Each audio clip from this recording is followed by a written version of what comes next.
Itu tadi kalau tadi lu bilang soal beli pemain jual pemain, range-nya yang lo pernah tahu deh berapa gitu kalau beli pemain jual pemain? Ya ratusan sampai miliaran lah. Ada, wow. Ada.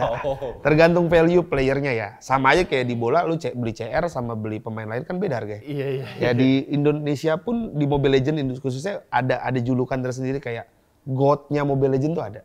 Ada.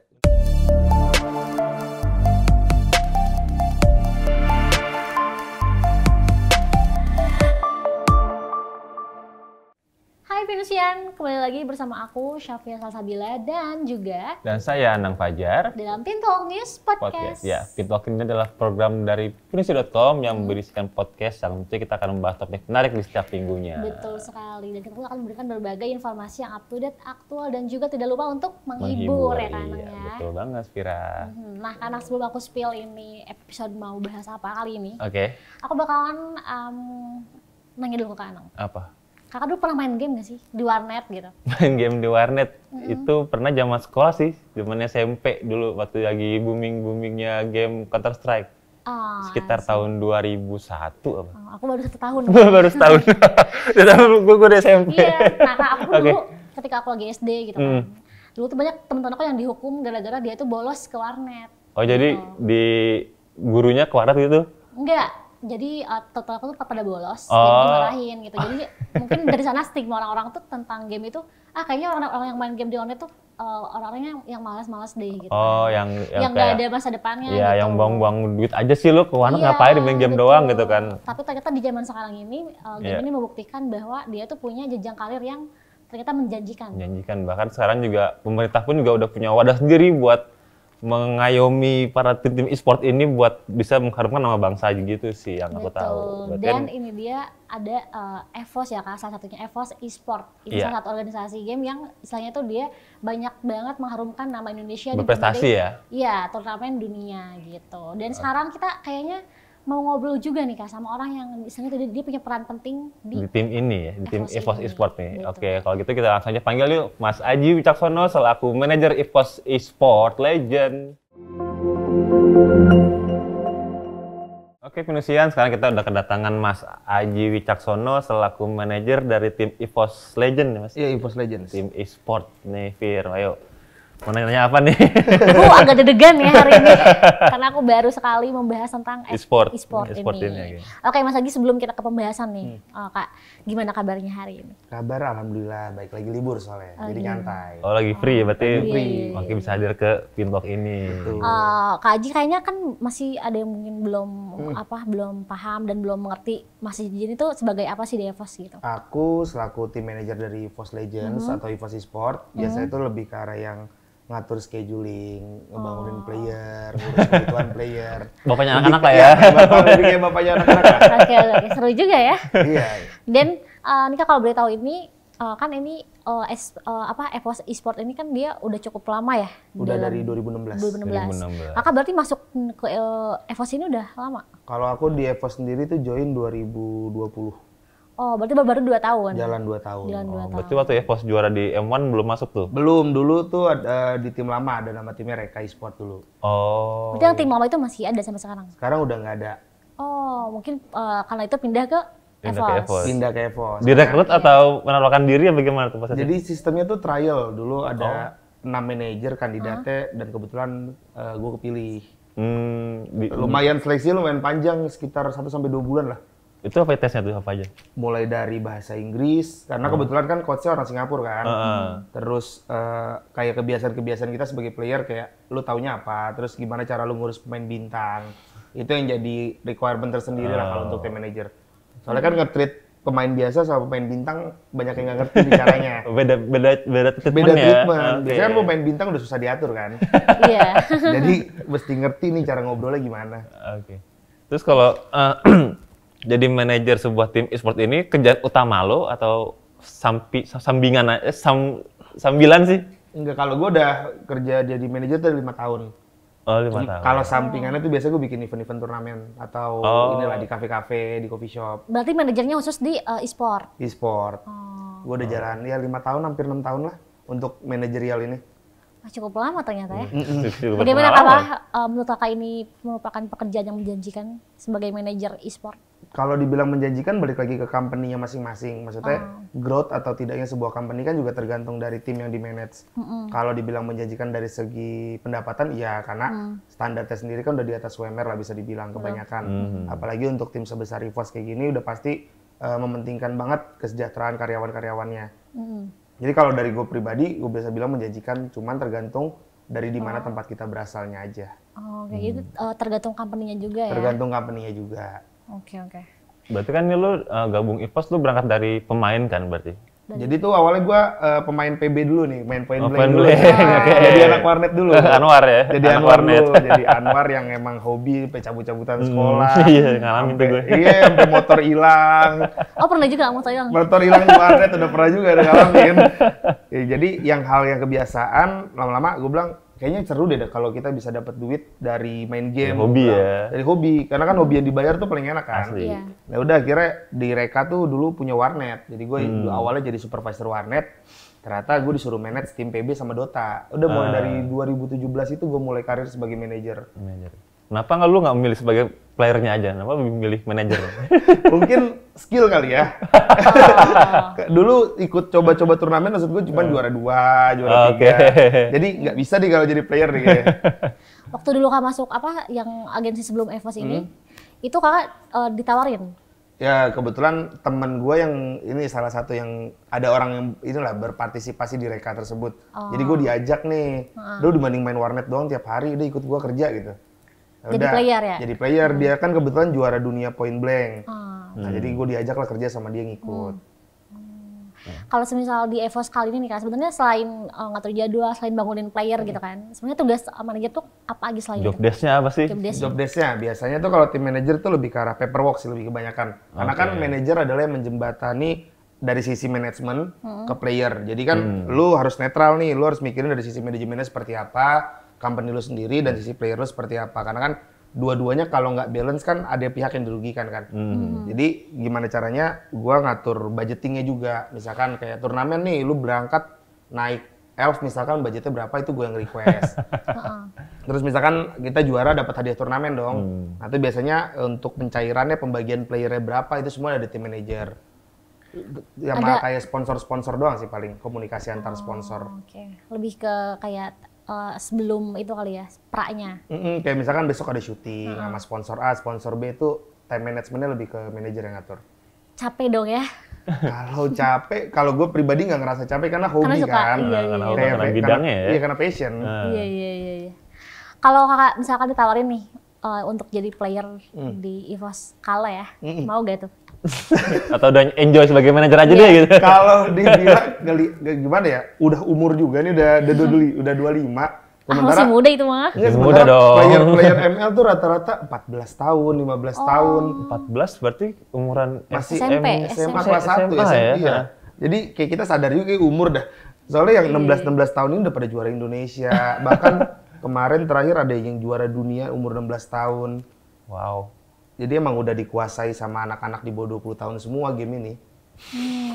Kakak kan itu kayak banyak anak-anak yang masih sekolah juga kan, itu gimana? Kan ini FC itu di Jakarta kan? Iya. Apakah mereka putus sekolah atau cuti atau? Biasanya ada yang cuti atau kita tawarin buat pindah sekolah kayak homeschooling. Oh. Bagaimanapun kan soalnya apa ya, industri sport kan nggak tetap ya. Maksud gua nggak seterusnya mereka bisa dapat uang dari situ. Betul. Bagaimanapun kan pendidikan tetap nomor satu. Jadi ya kita tetap saranin mereka tetap dapat ijazah lah at least. Kalaupun homeschooling ya mau nggak mau karena kan pekerjaan juga. Jadi ya sembari dia sekolah juga, sembari dia berprestasi juga di bidang lain. Jadi biasa kita tawarin buat homeschooling kayak kerjasama misalkan nama homeschooling apa, kita masukin beberapa player kita memang yang masih sekolah. Oh, oke. Tapi semua member squad itu dari Jakarta domisilinya atau random aja gitu? Kebanyakan tuh Kalimantan, Surabaya. Oh, Yang jauh. di apa sih nih? Yang di EVOS. Kalimantan, Kalau Surabaya, ya, mostly. Surabaya tuh 5, Kalimantan tuh ada 4 termasuk gua.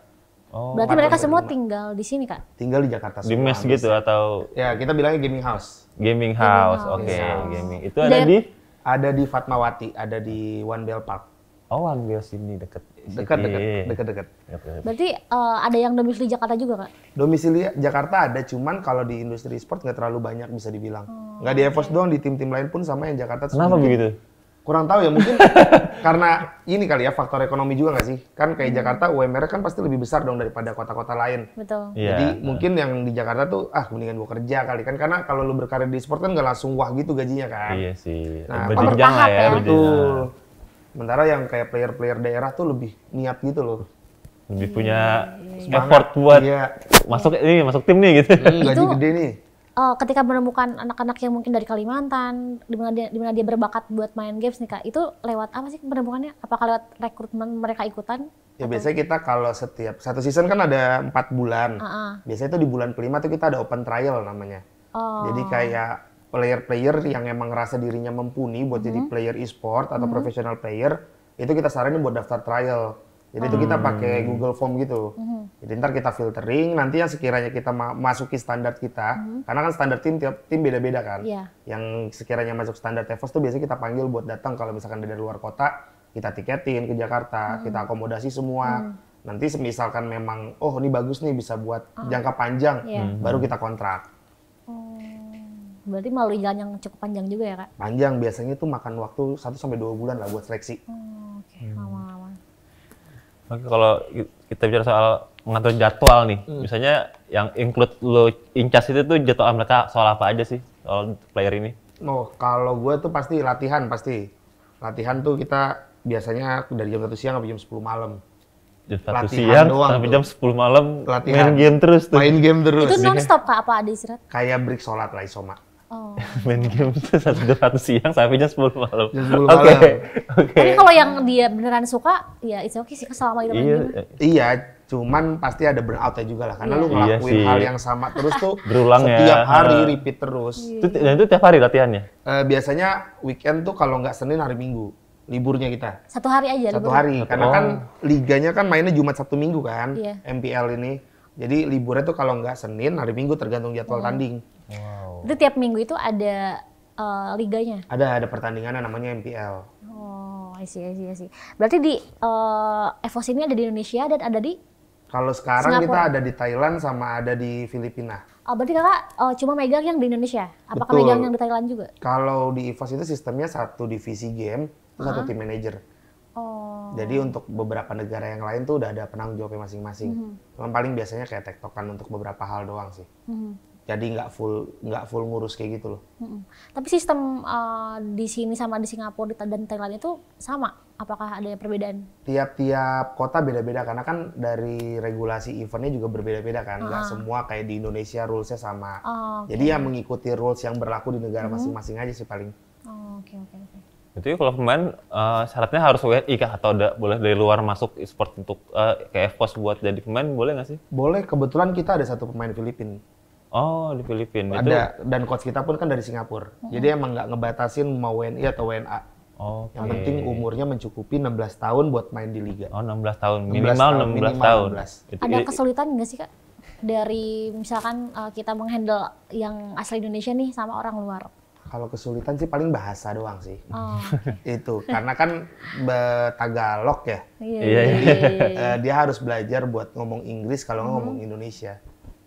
Berarti yang sekarang ada di EVOS orang Filipina? Orang Filipina. Itu dia udah lancar Indonesianya? Udah mulai lancar karena gue dengerin lagu-lagu Indo terus. Didoktrin biar tahu bahasa Indonesia. Lagu galau aja biar cepet kan dihafal di otak kan. Iya. Oke. Kalau peran sebagai manajer, kalau ada pemain luar gitu, kayak maksudnya, bang, gue mau daftar bang, itu nggak bisa tuh? Bisa, cuman biasanya tuh kendalanya kalau di Indonesia adalah pengurusan kitas kerja ya kita bilangnya. Pakai kitas? Karena kan lu udah jadi PT kan. Jadi kan pengurusan kitas kerja atau visa itu yang jadi agak lama prosesnya. Jadi kadang beberapa tim Indonesia tuh pertimbangannya untuk ngambil pemain luar adalah untuk pengurusan data-data tersebut karena nggak gampang. Sementara untuk clock roster atau kita bilangnya deadline submit player buat liganya tuh ada tanggalnya kan. Jadi itu juga tuh yang jadi pertimbangan apakah kita perlu pemain luar. Cuman pemain luar tuh yang paling bagus tetap Filipina. Makanya kenapa di EVOS sendiri tuh ada pemain Filipina. Kak, kan tadi ada yang masih sekolah kan, ada yang homeschooling, ada yang mungkin masih kuliah juga. Itu cara membagi waktu dengan mereka main game gimana ya? Kalau kita biasanya ada juga proses negosiasi sih sama sekolah. Jadi kayak misalkan kita jelasin anaknya tuh kerja di sini, jam kerjanya jam sekian sampai jam sekian. Nah, biasanya dari sekolah tuh ada yang ngasih keringanan, ya udah boleh online. Kalau enggak cuman sekolahnya pas ada ujian doang. Cuman balik lagi deal antar sekolah kan nggak semua sekolah melakukan hal yang sama. Ada sekolah yang mensupport, ada yang belum kan. Cuman kebetulan rata-rata anak-anak gue tuh kebanyakan swasta. Dan kebetulan di sekolah mereka juga udah mengembangkan e-sport. Soalnya kan udah ada liga pelajar juga. Jadi jadi warga Indonesia udah mulai kebuka tuh sama e-sport sendiri. Liga pelajar, liga mahasiswa tuh udah ada semua sekarang. Berarti enak ya jadi didukung gitu? Iya, enak banget. Soalnya zaman dulu kita nggak didukung main game. Main warnetnya dulu. Didukung. Kabur-kaburan dulu. Iya. Oke. Berarti kayak tadi misalnya berarti kan kita misalnya tuh anak sekolah reguler, terus jadi homeschooling. Cara lu buat nyakinin si orang tuanya biarnya anak bisa jadi tim kita gimana nih gitu? Nah, itu tuh yang jadi tugas berat manajer tuh adalah ngeyakinin pihak orang tua yang orang tuanya tuh masih awam lah. Nah, itu sih paling lebih ke arah ngeliatin, misalkan kayak ada player gue yang udah masih 16 tahun tuh dia udah juara Indo kemarin. Dan ngasilin ratusan juta di MPL. Di MPL. Dia udah ngasilin ratusan juta. Ya itu yang jadi modal kita, ini loh udah ada contohnya. Salah satu player yang udah realnya ya, yang lo bisa kayak gini nih gitu. Ya di EVOS tuh udah ada yang umur 16 tahun bisa dapat uang ratusan juta, bisa juara. Jadi ya itu bahan kita buat meyakinkan orang tua walaupun sedikit susah ya. Karena nggak semua orang tua kan terbuka soal e-sport. Tapi ada nggak yang anaknya ini memang berpotensi nih, tapi orang tuanya nggak ngasih lampu hijau buat menyerahkan anaknya ke EVOS, ada nggak? Ada beberapa kali lah. Dan ada juga yang kayak, udah anak gue pokoknya e-sport aja, sekolahnya ntar gampang ngurus gitu. Ada juga orang tua gitu ya? Ada juga. Terlalu polos. Karena ada yang kakak beradik kayak gitu, misalkan kakaknya udah duluan berkarir. Udah kelihatan nih, kakaknya udah tahu nih, mau dapat duitnya segini lumayan nih kali kan. Jadi adiknya tuh disupport. Ada juga yang kayak gitu. Oke. Berarti kan Kak kalau ada turnamen nih, misalkan kayak kemarin mungkin yang masih baru tuh IFS ya, di Bali. ISF. World Champion di Bali. Itu tuh berarti timnya itu diseleksi atau gimana Kak? Jadi tim Indonesia tuh diseleksi lagi, dan kebetulan dari EVOS yang menang seleksi tersebut. Dan akhirnya EVOS ngewakilin Indonesia di ajang ISF World Champion tersebut. Oh, berarti kalau dari EVOS-nya sendiri dia untuk mengajukan timnya itu apakah ada trial lagi atau gimana Kak? Ya biasanya kan roster yang ada tuh kita seleksi lagi, misalkan kita combine. Ya misalkan, gue cocoknya main sama si A. Si A nggak cocok tapi main sama si B, yaudah kita coba masukin si C. Jadi tuh kita combine dulu tuh, ada tahap trialnya dulu. Karena kan nggak semua anggap player gue ada 15, nggak semua 15-nya bisa cocok main. Iya sih. Perlu ada chemistry kan. Jadi ya itu kita mix lah, kita racik. Dan itu pun peran seorang manajer di situ. Kalau di situ mungkin gue hanya 10-20%, karena kalau untuk in game tuh gue lebih ngatur kayak attitude mereka, terus cara mereka berkomunikasi dengan orang, itu lebih banyak peranan coach lah. Oh, jadi manajer sama coach tuh beda? Ya, jadi kalau di e-sport tuh ada coach, ada asisten coach, ada analis, dan ada manajer. Wow. Strukturalnya lumayan panjang. Iya. Ya berarti setiap itu punya peranan yang berbeda juga ya? Punya peran masing-masing. Kalau manajer tuh lebih kayak player lagi sedih, lagi apa, cerita ke manajer. Oh iya, tadi bilang bapaknya anak-anak ya. Bapaknya anak-anak. Lebih ke non-teknisnya ya. Non-teknisnya. Kak, kan orang-orang tuh mungkin taunya, mungkin aku sendiri pun sama EVOS tuh mungkin dalam artian tuh, EVOS sama dengan game ML. Sebenarnya tuh selain ML tuh ada game apa lagi sih Kak? Kita ada Free Fire. Kebetulan Free Fire kita kemarin tuh 4 kali win streak juara Indonesia. 3 atau 4 ya, gue lupa gitu. Terus kita ada Mobile Legends Ladies juga, ada PUBG Mobile juga. Terus ada League of Legends di Thailand. Berarti 15 orang yang tim EVOS sekarang ini, mereka juga masuk divisi Free Fire dan ML dan sebagainya juga? Iya, jadi emang ada beberapa divisi. Kita bilangnya ada divisi 1 ada divisi 2 kan. Jadi emang rata-rata divisi kita berprestasi juga.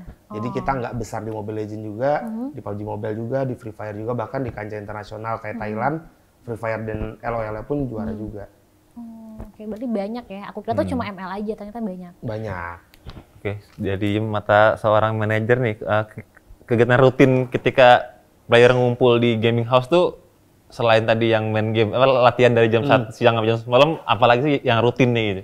Biasanya kalau gue lebih ke arah kedisiplinan player, kayak misalkan sesimpel lu ngerokok, lu buang sampah di tempatnya aja, ada gitu. Lebih ke arah kayak, ya lu tinggal sama orang-orang. Attitude tuh ya? Iya, kayak lu tinggal bareng sama player lain. Ya gimana caranya lu satu sama lain itu bisa saling hargain. Karena kan yang susah anak-anak umur di bawah 20 tuh kelasnya itu loh yang capek ngulusnya, yang berantem ntar si A sama si B. Capek bapaknya nih. Iya, karena ntar ngambek nggak mau main misalkan. Itu yang susah tuh yang ngebujuk kayak gitu. Jadi lebih ke arah gimana caranya lu tinggal bareng kayak keluarga. Ya anggap mau gak mau kan ini keluarga kedua lu di sini. Ya lu bisa saling menghargai satu sama lain. Sesimpel lu rawat tempat tinggal lu seperti apa. Kalau untuk teknis gamenya segala macam tuh udah gue serahin ke coach semua. Gue lebih kayak dengerin keluhan player tuh apa. Kayak misalkan dia nggak suka sama si A, nggak suka sama si B. Gitu ya? Ada cinlok ya? Ada juga yang kayak lagi masalah percintaan galau, bikin gak mood main. Ada juga yang kayak gitu. Saya cara lo gimana buat naikin mood main yang kayak gitu? Ya itu sih lebih, ya kayak psikolog ya sebenarnya. Jadi ya lebih ngerti karakter anaknya masing-masing. Jadi tuh tiap anak kan nggak bisa disamaratakan treatmentnya. Ada yang introvert, nggak mau, jarang ngobrol sama yang lain pun ada. Jadi ya berbeda-beda cara treatmentnya lah. Tergantung karakter anaknya juga gue lihat ya. Berarti event dari jam tidur gitu juga lu atur tuh? Kalau jam tidur, makan gitu? Kalau jam tidur gue nggak bebasin. Yang penting lu latihan jam 1 siang, jam 12 lu udah bangun. Kalau kan ada kayak player mandi 2 jam tuh. Jam 2 jam tuh ada. Mandi 2 jam ngapain? Kayak nguras sih dia. Nyingkatin kamar mandi kan. Jadi kayak dia harus tahu lah time management bangun dia jam berapa. Kalau lu bangun mandi 2 jam ya lu pasti bangun jam 10 kan. Jadi ya lebih ke arah kasih tanggung jawab ke mereka, karena kalau gua simpel sih, lu nggak ngikutin rules gua, lu potong gaji udah. Ngeri itu. Karena lu nggak, kalau pakai omongan doang nggak ada efek jerah ya. Iya sih. Cuman kan kalau gaji berasa nih. Iya, jadi kan ya pelan-pelan habis ya gitu kan. Iya. Kak, dalam waktu deket ini EVOS lagi mempersiapkan turnamen apa sih? Kita lagi siapin untuk MPL season 11, itu udah pasti karena kan itu liga. Kemudian ada SEA Games juga di Kamboja nanti. Jadi kan itu ada tahapan seleksinya lagi. Habis itu kalau nggak salah tuh ada turnamen di Jepang juga ya, WCG namanya. Sama ada ISF lagi kemungkinan di Romania, cuman kita nggak tahu ada Mobile Legends atau enggak. Itu tahun ini semua? Di tahun 2023 semua. Dan ada dari liganya itu ada MSC namanya, itu Southeast Asia.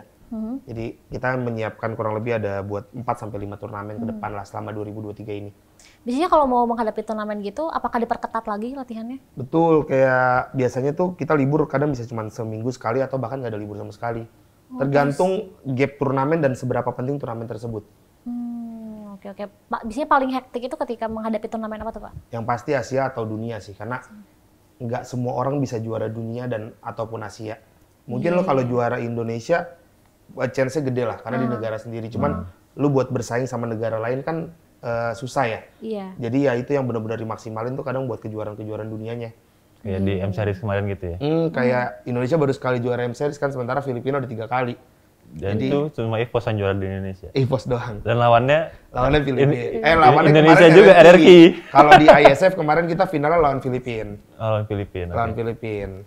Nah itu waktu kita coba flashback ke kenangan manis di M Series deh ya. Itu rewardnya berapa buat para player? Kalau itu masih 80.000 US dollar. 80.000 US dollar each masing-masing player? Enggak, itu udah dibagi. Cuman sekarang tuh lebih gede prize poolnya 400.000 US dollar. Jadi ya setiap tahunnya tuh naik angkanya.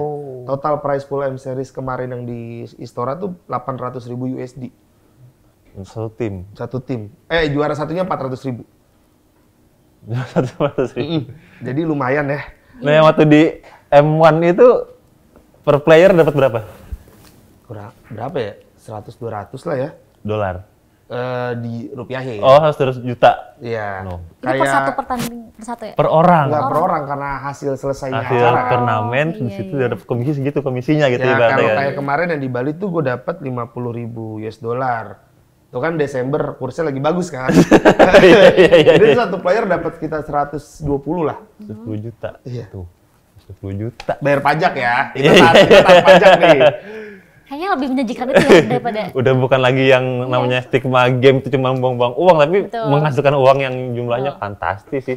Cuman berdarah-darah juga Mas. Iya, itu dia. Makanya untuk yang dari itu kan perlu seleksi yang ketat juga kan buat dapat hasil yang manis ini gitu kan. Betul, kalau kalah dihujat, menang dipuji ya gitulah. Tapi dari player selain dia sebagai pemain di EVOS, cara dia buat dapetin duit lagi tuh dari tim sendiri mengizinkan nggak sih kayak misalnya endorse kah atau apa gitu? Biasa kalau jadi EVOS tuh kita ada tim ininya business development-nya. Jadi ada tim yang emang khusus buat kerjasama sama endorse, kayak misalkan lu punya brand, lu mau endorse player gua nih, nah lu ngubungin lewat business development gua, yang dimana dia ntar akan discuss soal red card, kemudian lebih ke arah ngejaga standarisasi playernya. Kadang kan kalau ke player nggak tahu nih rate gue berapa sih sebenarnya. Oh, itu nentuin dari Nah, yang discuss PC tuh itu. dari BD sama si playernya kayak discuss. Lu tuh punya angka segini value lu, engagement lu sekian. Kayaknya red card lu segini. Jadi standarisasinya kan kejaga. Ntar kalau lu nggak punya talent manager yang bisa dibilang ngerti soal red card dan lain-lain, lu kalau kemurahan juga jelek kan buat lu. Iya sih. Jadi ya itu dia nentuin kayak standarisasi player EVOS tuh segini loh red cardnya, endorse sekian. Nah itu kita ada timnya sendiri. Berarti BD itu benar kayak riset dulu ya kali ya. Riset dulu, buat, angka buat TikToknya nentuin sekian. angkanya berapa nih buat player ini gitu. Dan kita emang ngebantu banget player-player kita buat kita jual ke brand. Karena itu kan salah satu mata pencarian tambahan ya. Iya, iya.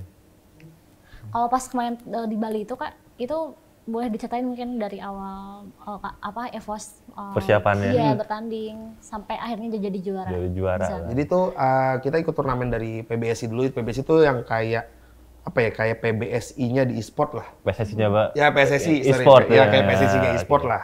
Jadi dia yang bertanggung jawab buat e-sport Indonesianya. Jadi dia ada turnamen, kita ikut seleksi dan alhamdulillah kita juara. Ya kayak atlet normal, kita di karantina dulu, di pelatihan nasional dulu. Oh, iya. Selama 1 bulan kayak kita bangun harus nge-gym. Terus ada psikotes juga. Jadi kayak harus ada kegiatan-kegiatan yang kayak atlet banget. Yaudah sampai akhirnya kita berangkat ke Bali, kita nggak expect juga bisa menang lawan Filipina awalnya karena kan Filipina paling kuat lah di dunia buat Itu Blacklist ya sih nama timnya? Iya, Blacklist Internasional itu salah satu tim terkuat di dunia lah. Karena dia udah juara dunia kan. Iya. Dan sementara gue tuh bawa anak-anak kecil yang iya bawa anak-anak kecil yang masih jam terbangnya tuh nggak sejago mereka lah Filipina sendiri. Jadi ya alhamdulillah dikasih menang lawan Filipina di babak pertama. Habis itu kita menang lagi lawan Argentina. Semifinal kita ketemu Kamboja. Itu kita sempat kalah game 1 tuh netizen Indonesia langsung hujatnya luar biasa. Padahal bukan nama negara loh. Iya. Terus abis itu kita final lawan Filipina lagi, kita menang 3-0. Lumayan panjang, soalnya kurang lebih 2-3 bulan ya. Itu berapa tim Kak yang kemarin ikut tanding di Bali? Kalau nggak salah itu total partisipan negaranya 35 negara. Cuman yang kalau untuk Mobile Legends yang ke seleksi itu total 8 negara. Kalau dari Termasuk Indonesia. Oh, kalau dari EVOS sendiri berapa tim yang dikirim? Kalau EVOS kita yang berangkat untuk divisi Mobile Legends-nya aja. Oh. Karena untuk yang ada tuh di sana tuh Dota, PUBG Mobile, sama CS:GO ya, sama Tekken. Berarti yang menang kemarin itu dalam divisinya Mobile Legends. Yang kemarin dapat emas di sana tuh untuk itu kita Mobile Legends. Ada Mobile Legends, yang dapat emas Mobile Legends, eFootball sama Dota 2 Indonesia. Oke. Jadi kita dapat 3 emas kemarin. Wow. Keren sekali. Keren. Dapat juara umum Indonesia. Juara umum. Juara umum dari total 105 negara yang partisipan. 105 negara. Oke. Kayak tadi kan lu sempat bilang kayak saat kalah dihujat nih.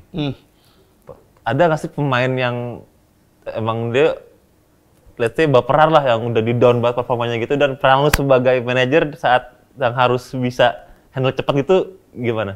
Iya, sebenarnya kalau mentality event gua pun ngebantu seperti apapun balik lagi ke individunya kan. Bahkan gue pribadi pun kadang bisa kena mental maksud gua. Di season kemarin adalah season terburuk EVOS lah bisa dibilang.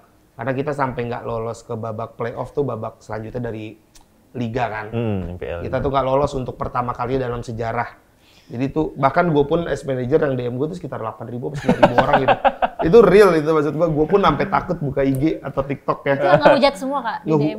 Mungkin ada yang Mendukung lah, ada, pasti ada banyak cuman juga lah ya. nggak banyak lah gitu, kayak 10:5 mungkin dari 8-9 ribu tuh mungkin 1.000 yang baik lah, 8.000 yang jelek. Itu gua sebagai manajer yang nggak main gimana player kan. Jadi ya gua ngejaganya lebih karena ya udah nggak usah dibaca aja. Mau nggak mau emang mesti cuek pada akhirnya kan karena ya mereka tetap akan ngehujat sebagaimana mau bagaimanapun akan dengan ada apa yang terus dilakukan, ya. Akan ada terus. Event lu juara pun tetap akan Ada ada aja. orang-orang yang ngehujat. Iya. Yang lu menang hoki lah, yang lu ditolong A, B, C, D lah. Jadi nggak akan pernah habis sih. Nanti fokus aja ke gamenya gitu Iya ya. lebih ke arah fokus, udah respect aja sama mereka. Ada maksud gua, ya udah mereka juga tetap akan selalu ada. Jangan kok. dibales sih. Nggak usah dibalas deh. Ya balasnya pakai prestasi Iya. aja. Iya benar-benar. Kak, saat kemarin tanding di Bali itu turnamen, apakah ada kayak kesulitan mungkin hambatan yang Kakak laluin sebagai manajer ya, as a manager? Kalau kesulitan pertama pasti cuaca di Bali. Oh. Karena kita kan biasa event di ruangan AC yang full kan, kayak ballroom. Cuma kan di sana kebetulan venue-nya outdoor. Iya. Jadi dari satu tempat ke satu tempat lagi kan tuh outdoor. Cuman emang di dalamnya kita AC. Cuman tuh lebih ke arah cuaca doang sih. Terus yang kedua tuh paling device. Karena selama 2 bulan tuh kita harus pakai Samsung. Ya soalnya kan disediakan dari PBSI. Jadi kan soalnya kita terbiasa dengan iPhone kan. Iya. Ada bedanya ya? Feel-nya beda ya berarti kalau. Beda banget mas. Ya gue sih jujur-jujuran memang beda ya. Speknya beda. Cuman karena kita difasilitasi juga sama PBSI, mereka sampai beliin kita HP buat adaptasi. Jadi agak lumayan membantu lah. Sama jaringan sih paling kendala. Jaringan hotel kan soalnya kita nggak bisa memaksakan. Iya sih. Berarti jaringannya tuh dari pihak tempat yang menyediakan turnamennya ya? Kalau buat latihannya pakai jaringan hotel. Cuman kalau buat tandingnya tuh dia pakai kabelan gitu. Udah kayak komputer, udah dicolok LAN. Udah canggih sekarang. Udah canggih. Keren. Nah, itu kalau dari ada 15 player nih. Kalau sebenarnya jenjang karir sebagai pro player itu seperti apa sih? Kalau jenjang karir ya, bisa gue bilang nggak semua harus sukses di player. Ada beberapa case juga di tim lain tuh kayak dari player dia bisa jadi coach. Ada juga dari player dia bisa jadi staff. Jadi tergantung dari playernya mau belajar atau enggak sih. Kalau di e-sport sendiri ya lu bakal sukses ketika lu juara kan. Nah ketika lu nggak juara, bagaimana cara lu nge-build karakter lu sendiri. Nah itu biasanya ada beberapa emang yang kayak streaming atau enggak dia endorse rajin. Memang biasanya nge-build karakter tuh kebanyakan player-player e-sport tuh di streaming. Kayak emang ada yang gimmicknya serius, ada yang gimmicknya suka bercanda. Jadi tuh nge-build karakter bentuk banget gitu ya. Jadi makanya sosial media tuh lumayan penting di industri e-sport. Ada kayak apa pelajaran tersendiri yang diajarin buat kakak itu? Misalkan buat di sosmed nih membangun image, apakah ada diajarin? Kalau gue sih lebih ngebatasin anak-anak kayak mungkin setiap orang ada sifat pribadinya masing-masing yang nggak bisa di-share di sosial media. Ya itu paling yang gue rem tuh kayak misalkan lu ngelakuin aktivitas sama anak-anak tongkrongan lu, ya udah yang kayak gitu tuh nggak usah dipublish lah. Ya gimana pun di industri ini kita harus ngejaga banget kan ya. Jadi ya lebih ke arah ngerem kan namanya anak-anak di bawah umur kadang nggak tahu mana yang benar mana yang enggak. Berarti ada aturan-aturan tersendiri ya? Kalau gua aturin tuh nggak tertulis gitu loh, maksudnya cuman lebih ke arah reminder aja sih ke mereka. Seorang kakak, seorang bapak lah gimana ya kayak yang gini nggak usah gitu ya gitu. Hati-hati gitu. Hati-hati ya, karena udah ada juga beberapa case kasus kan yang kayak pelecehan seksual dan lain-lain di industri sport sendiri. Jadi ya lebih ngelihat kayak itu tuh lihat dah dari yang kasus kemarin efeknya tuh apa, efek jerahnya tuh apa. Dia jadi nggak bisa berkarir. Lu mau kayak gitu nggak? Kayak gitu doang. Iya benar-benar. Kak, kalau kita bahas soal pemerintah nih, sejauh kakak sekarang jadi manajer, apa sih peran terbesar yang pemerintah lakukan buat EVOS sendiri? Kalau nggak buat EVOS sih, paling gue bisa bilang buat industri e-sport ya. Kalau buat industri sangat amat memfasilitasi sih, kayak atlet. Mungkin dulu kan e-sport ya cuman sekedar orang main HP ikut turnamen. Cuman kalau sekarang kan lu bisa ikut SEA Games, lu bisa ikut Asian Games. Yang dimana kan itu nggak gampang buat masuk ke sana, nggak cuman lu bisa jago. Cuma kan ada peranan penting dari pemerintah sendiri kan. Betul. Makanya bersyukur banget sekarang e-sport udah makin didukung sama pemerintah. Kita bisa difasilitasi bahkan sampai jaket, koper semua tuh difasilitasi sama mereka. Kita bahkan difasilitasi gym, hotel, yang tempat latihan itu udah sangat amat membantu banget sih. Makanya harapan gue juga sekolah-sekolah nih yang ikut juga partisipasi ngedukung player-player yang masih sekolah tuh buat bekerja di industri e-sport sendiri atau berprestasi lah at least. Iya. Dari tahun berapa sih Kak pemerintah mulai ikut andil? Sebenarnya udah lama, cuman mungkin baru gue bilang 2-3 tahun terakhir ini lumayan inilah impactful. Kenceng ya. Iya, karena kan SEA Games dari 2019. 2019 ya, 2019. Iya, jadi lumayan impactful tuh dari 2019 itulah. Dan berasa banget gue pun sendiri sebagai wakil Indonesia kemarin ngerasain efeknya. Sebelumnya kan mungkin menjadi penonton kan. Ternyata efeknya sebesar itu di industri e-sport. Di mata seorang manajer EVOS, industri ini ke depannya seperti apa sih? Sebenarnya industri ini akan tetap berkembang maju pesat sih, karena kayak udah mulai ada liga sekolah, liga pelajar, kayak liga mahasiswa pun itu udah nandain bahwasannya udah banyak yang aware soal industri ini. Jadi, dan orang tua gue lihat juga udah mulai banyak yang nge-support anak-anaknya buat berkembang di industri kayak gini kan. Jadi gue lihat akan terus berkembang dan nggak akan pernah mati sih, karena orang pasti akan terus mau main game sih. Iya sih. Bener. Nggak akan pernah habis sih. Kalau Muta sendiri tips untuk penusian yang mungkin ingin terjun ke dunia e-sport tuh harus apa sih langkah pertama yang dilakukan? Kalau gue bisa bilang sekarang, karena kita udah mulai internasional kan, bahasa Inggris tuh penting sih. Karena gue mulai berkarir di e-sport gak bisa bahasa Inggris awalnya. Oh iya? Iya, gue pun masuk EVOS. Learning by doing aja ya berarti ya? Iya, gue pun masuk EVOS tuh awalnya requirement-nya full English. Cuman gue bilang gue cuma punya pengalaman 3 tahun sebagai manajer. Kalau gue diterima ya syukur nggak ya udah. Cuman bersyukurnya EVOS masih terima gue dan gue dikasih translator juga di sana. Sambil belajar lah Sambil berarti belajar ya. dan alhamdulillahnya udah bisa sekarang kan. Jadi udah nggak pakai translator lagi. Itu paling bahasa Inggris sih paling penting karena ketika lu SEA Games atau Asian Games kan lu ketemu berbagai negara kan. Iya betul. Nah itu yang akan jadi penilaian orang, lu bisa berbahasa sama mereka atau nggak, bisa ngobrol nggak. Iya. Itu satu sih. Kedua attitude sih. Attitude. Mau sekeren apapun lu, seganteng apapun lu, attitude tuh Sejago apapun lu. sejago apapun lu, gue bisa bilang attitude tuh jadi poin utama lah di industri manapun, bahkan di sport sendiri, karena banyak juga di sport tuh yang player-playernya kayak mannernya tuh kurang lah. Iya. Kayak lu nggak bisa ngargain satu sama lain, cara lu ngomong sama atasan atau cara lu ngomong sama yang lebih tua tuh lu nggak tahu. Jadi menurut gue attitude tuh jadi poin utama. Yang ketiga paling skill sih. Gimana cara lu ngerti karakter orang. Kalau untuk di industri gue ya di manajer, cara kita ngerti karakter orang, cara kita ngerti how to solve the problemnya seperti apa kalau anak-anaknya berantem. Paling kayak gitu sih. Jadi skill justru bukan yang utama sebenarnya. Sebenarnya kan kalau skill tuh tergantung kita belajarnya seperti apa. Cuman kalau attitude itu kan hal yang nggak bisa dipelajarin dengan gampang. Iya. Betul. Cara lu ngehargain orang juga nggak gampang buat dipelajarin kan. Itu yang paling susah. Lu bisa kerja tapi lu nggak ada attitude kan tetap zero kan. Itu yang jadi poin utama di e-sport sih, attitude sih buat gua. Kalau untuk dari segi playernya sendiri? Kalau player pertama pasti skill. Kedua tetap attitude balik lagi. Karena lu jago tapi lu nggak bisa respect orang juga nggak mau main sama lu. Iya, betul. Ketiga yaitu gampang beradaptasi dengan orang baru. Karena kan setiap season mungkin lu akan berganti-ganti terus orang kan. Iya. Sama aja kayak main bola, mungkin season ini lu main sama A, season depan lu enggak. Ya, jadi lu harus tetap gampang bisa beradaptasi dengan orang. Makanya pentingnya attitude supaya lu bisa berkomunikasi sama orang baru. Iya, benar-benar. Sejauh ini mungkin udah banyak ya Kak yang ikut, yang gabung e-sport, yang daftar? Banyak banget. EVOS tuh kadang kalau pendaftaran kita buka bisa sampai 500, bahkan sampai 1000 pendaftar. 1000, yang keterima? Kali cuma 30, 40. Nah berarti tadi kan lu bilang kayak menganalogikan sebagai tim bola ya. Berarti di industri ini juga ada jual beli pemain itu ada? Ada.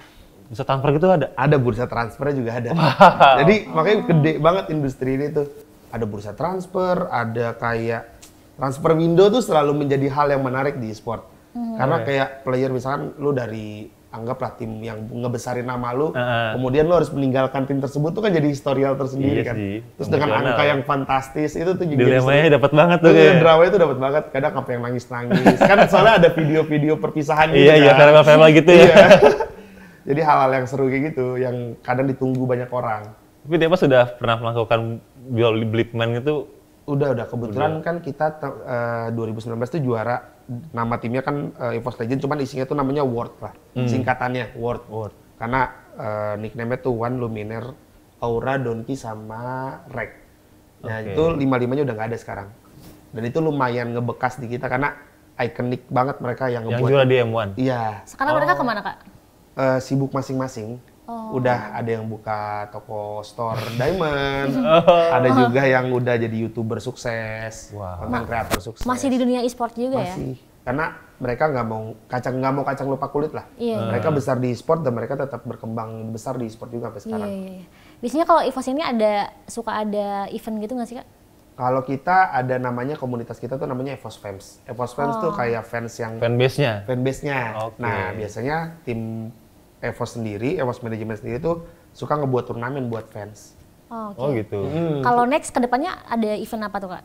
Nah, Di kita nanti EVOS ini? di tanggal 28 tuh ada official announcement jersey terbaru kita di 2023. Terus kita juga ada official announcement roster kita di 2023 tuh bakal ada siapa aja.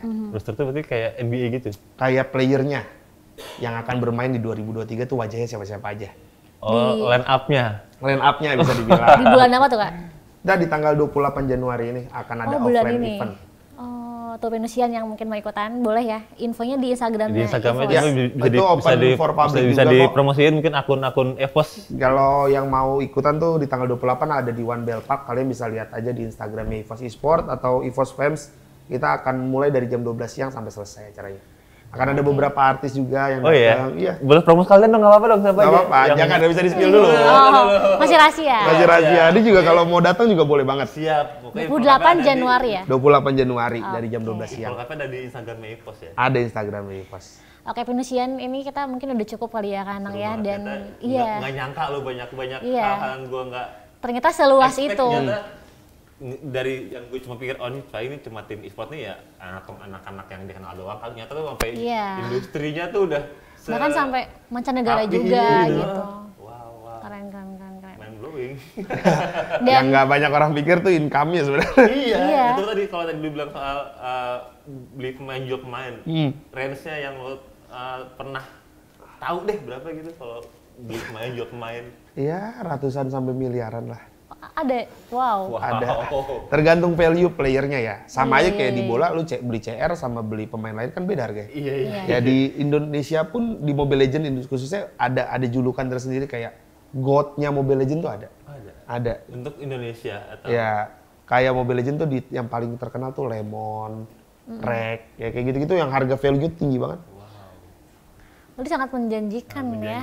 Menjanjikan. Nggak lagi tuh stigma yang dulu melekat di game itu yang lu buang-buang waktu, buang-buang uang. Nyokap gue juga kan udah terima duitnya juga ya udah lu mau ngapain terserah ya. Iya. Yang penting bulanan aman lah. Bulanan lancar lah ya. Oke, Venusian nih di rumah mungkin yang mau juga jadi player atau mungkin terinspirasi jadi manajer juga kayak Kak Aji Wicaksono ini. Nanti boleh diikutin ya tipsnya yang tadi disampaikan oleh Kak Aji. Atau mungkin tanya jawab bisa ke IG-nya DM silahkan. Yang penting jangan hujat ya. Iya. Udah capek deh soalnya. Oke. Venusian itu dia podcast di episode kali ini. Terima kasih ya yang sudah menonton. Terima kasih juga sudah diundang ke sini. Iya, terima kasih juga. Datang sudah ngasih info yang sangat luar biasa di siang hari ini. Dan jangan lupa untuk dukung terus program-program kami di YouTube channel venusia.com. Jangan lupa untuk di like, comment, and subscribe. Sampai jumpa lagi di episode selanjutnya. Bye-bye. Bye.